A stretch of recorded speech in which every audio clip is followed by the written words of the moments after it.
పేరు చిలకమారి ప్రవళిక యాదవ్. మా సతీమణి కిషన్నగర్ గ్రామ సర్పంచ్ అభ్యర్థిగా నిలబెట్టిన. కిషన్నగర్లో ఆమెకు ఫుల్ మద్దతు నేను ఇస్తున్నా. ఎందుకంటే కిషన్నగర్లో మేజర్ ప్రాబ్లాలు ఉన్నాయి. వాటర్ సమస్య కానీ, పింఛన్ సమస్య కానీ, వాటర్ సమస్య కానీ, మేజర్గా నిరుద్యోగులకు ఉద్యోగాలు, చాలా జెన్యూన్ ప్రాబ్లాలు ఉన్నాయి కిషన్నగర్ గ్రామంలో.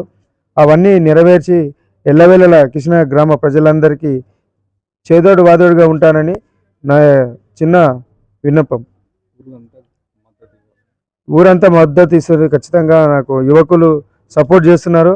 యువకులు సపోర్ట్ చేసినందుకే నేను నామినేషన్ వేయడం జరిగింది. మా సతీమణిని నిలబెట్టి కిషన్నగర్లో మేజర్గా ఏ ప్రాబ్లం లేకుండా కిషన్నగర్ అభివృద్ధి పరంలో నిలబెట్టి ముందుకు నడిపిస్తా. ఏ ప్రాబ్లం కిషన్నగర్ గ్రామంలో ఏ ప్రాబ్లం లేకుండా చూసుకునే బాధ్యత మాది.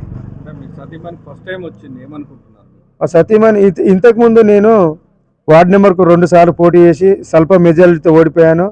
ఈసారి కిషన్నగర్ గ్రామంలో ఎస్సీ ఉమెన్ వచ్చినందువలన మా సతీమణిని నిలబెట్టడం జరిగింది.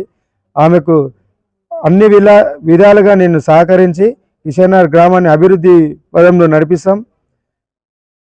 ఏ ప్రాబ్లం ఉన్నా ఆమెకు ముందు నేనుండి ఆమె చేదోడు వాడోడు మొత్తం నేను చూసుకొని ఆమెను ముందుండి ఆమె బ్యాక్ సపోర్ట్గా నేనుండి ఆమెను మొత్తం నడిపించి కిషన్నగర్ అభివృద్ధి పరంగా నడిపిస్తామన్న. మాకు సహకారం అనేది చాలా యంగ్ ఏజెంట్స్ అందరు యువకులు ఖచ్చితంగా నాకు సపోర్ట్ చేస్తారు. యువకులు అందరు నాకు చెప్పినందుకే నేను నామినేషన్ వేయడం జరిగింది. యువకులు భారీ ఎత్తున ఉంటారు మా కిషన్నగర్ గ్రామం.